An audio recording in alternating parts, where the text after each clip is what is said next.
എൻ്റെ മോൻ്റെ കോലം കാണിച്ചു തരാം കേട്ടോ.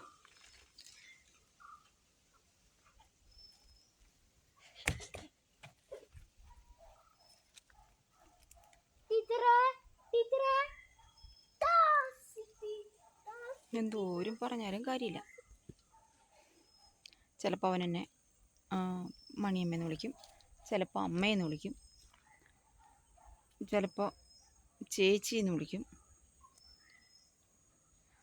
ഞങ്ങൾ രണ്ടാളും കൂടി അംഗൻവാടി ഇട്ട് വന്നിട്ട് അവനെ ഇത്തിരി നേരം മണ്ണിലേക്ക് വിട്ടതാ ഞാൻ.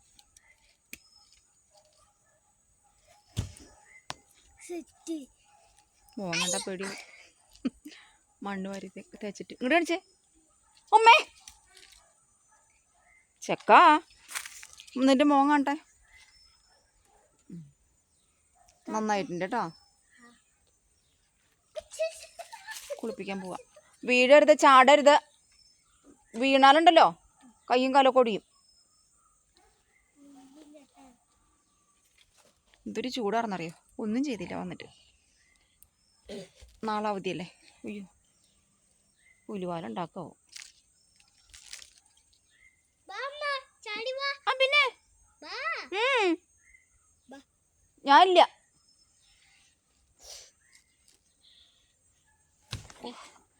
ഈ ഷീറ്റെ പിടിച്ച് വലിക്കരുത്. അതിൻ്റെ മുകളിൽ വെറുതെ സിമെൻറ്റ് കട്ട വെച്ചിട്ടാ ഷീറ്റ് ഇട്ടേക്കണത്. ഉണ്ടോ? ആ സിമെൻറ്റ് കട്ട. അന്ന് ഇത് ചെയ്ത് നേരത്ത് ഹുക്ക് പിടിപ്പിച്ചില്ല. അത്രയ്ക്കും ബോധം പോയില്ല. പണിക്കാർ പറഞ്ഞതാ ഹുക്ക് വെക്കണം ഹുക്ക് വെക്കണം. സമ്മതിച്ചില്ല. അതൊന്നും വേണ്ട.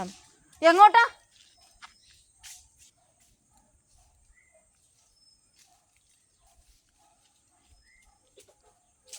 ഞാനെന്താ വിചാരിച്ചെന്നറിയോ, അന്നിവിടെ ടിൻ ഷീറ്റ് ഇടാന്ന് വിചാരിച്ചു മുറ്റം. പക്ഷെ അത് സാധിച്ചില്ല. എന്തെങ്കിലുമൊക്കെ നടക്കുമായിരിക്കും. അപ്പോൾ അതുകൊണ്ട് ഞാൻ ഹുക്ക് പിടിപ്പിച്ചില്ല. ഹുക്ക് പിടിപ്പിച്ചെങ്കിൽ അതേ കൂടി വല്ല ചെടിച്ചട്ടികളെങ്കിലും ഞാത്തിയിടായിരുന്നു. ഇപ്പോൾ ഇത് ഈ ഷീറ്റാണെങ്കിലും ആ ഷെയ്ഡിൻ്റെ മുകളിൽ കണ്ടോ സിമെൻറ്റ് കട്ട വെറുതെ പറക്കി വെച്ചിരിക്കുക. വലിയ കാറ്റ് വരും. കാറ്റ് വന്നിട്ട് ഈ ഷീറ്റ് ഇങ്ങനെ പറത്തിക്കൊണ്ടു പോകുമ്പോൾ ഞാൻ പേടിക്കും. ആ സിമെൻറ്റ് കട്ട തലയിലേക്ക്. ഇവനാണെങ്കിൽ അതിൻ്റെ താഴെ മണലിട്ടാണ് അതിൽ നല്ല കളി.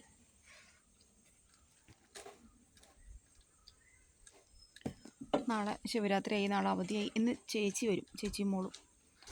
ചേച്ചിയുടെ പേര് അംബിക, മോളുടെ പേര് ഗംഗ. എന്നൊക്കെ ഞാൻ പല വീഡിയോയിലും പറഞ്ഞിട്ടുണ്ട്. അവരെൻ്റെ കൂടെ വീഡിയോയിലൊക്കെ നിന്നിട്ടുണ്ട്. മോള് നിൽക്കില്ല, ചേച്ചി ഞാനും കൂടി. അയ്യോ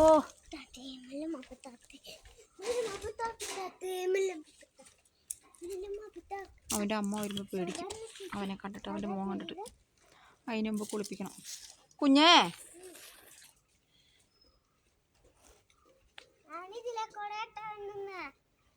എങ്ങാനും കയ്യും കാലും തെറ്റിപ്പോയ. എടാ നിനക്ക് കാലിലൊന്നും വേദന ഇല്ലെന്നുണ്ടോ? ചെരുപ്പെന്തേ? കാല് വേദന എടുത്തില്ലേ? ആ ചെരുപ്പിന് വേണ്ടി ഓടിപ്പോയേക്കാം. ഓ ഇതൊക്കെയാണ് എൻ്റെ ഒരു കുറുമ്പൻ്റെ കഥകൾ. ഇന്ന് 1-ാം തീയതി തൊട്ട് ജോയിൻ ചെയ്യാനുള്ള ഒരു പുതിയ ടീച്ചർ എത്തി, ധന്യ എന്ന പേര്. ഇന്ന് കമ്മിറ്റിയൊക്കെ കൂടി ആ ടീച്ചർ ഇന്ന് വന്ന ദിവസമാണ്. വെറുതെ അംഗൻവാടി ഒന്ന് കണ്ടുപോകാൻ വേണ്ടിയിട്ട് വന്നു. അപ്പോൾ കുഴപ്പമില്ല, നല്ല ടീച്ചറാണ്. ഇനി 1-ാം തീയതി തൊട്ട് ഇവൻ്റെ ടീച്ചർ അതായിരിക്കും. മോനെടാ നിനക്ക് പുതിയ ടീച്ചറെ ഇഷ്ടമായോ? ഇഷ്ടമായി? ആ ടീച്ചറിൻ്റെ പേരെന്താണെന്നറിയോ? എന്താ? ഗംഗയല്ല, ധന്യ. ആ ഏതാണ്ട് ഒരു ചേർച്ച ഉള്ള പേര്, ഗംഗയും ധന്യയും. ധന്യ ആ ധന്യ സ്കൂളിലെ മ്യൂസിക് ടീച്ചറായിരുന്നു. ഇപ്പോൾ എന്താ കാരണത്താൽ സ്കൂളിൽ പോകുന്നില്ല. പക്ഷെ പകരം വീട്ടിലും പല വീടുകളിലും കുട്ടികളെ പഠിപ്പിക്കുന്നുണ്ട്. വൈകുന്നേരങ്ങളിലും അവധി ദിവസങ്ങളിലും. ഒരു സംഗീത അധ്യാപികയാണ്. അധ്യാപിക ആ സംഗീത അധ്യാപിക. അപ്പോൾ ഇതൊക്കെയാണ് എൻ്റെ കുറച്ച് വീട്ടു വിശേഷങ്ങൾ. അവിടെ പൊക്കത്തെ പറമ്പാണതേ. അവിടെ വേലി കുത്തിയാണോ അതിൻ്റെ മുകൾ ഭാഗമൊക്കെ വേറെ ആൾക്കാരുടെ സ്ഥലം, മുഴുവൻ പാറക്കെട്ടാ.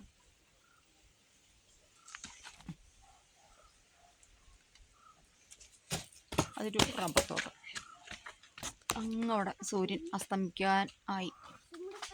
അതിനു മുമ്പ് ബാക്കി എൻ്റെ പണികളൊക്കെ നോക്കട്ടെ. വൈകിട്ട് ചിലപ്പോൾ എന്തെങ്കിലും ഒരു വിഷയം വിട്ട് ഞാൻ വരും, ഇല്ലെങ്കിൽ നാളെ ആയിരിക്കും. ശരി കേട്ടോ. അതിൻ്റെ മുകളിൽ സിമെൻറ്റ് കട്ട ഇരിക്കുന്നത്, ഈ ടാർപ്പായുടെ മുകളിൽ.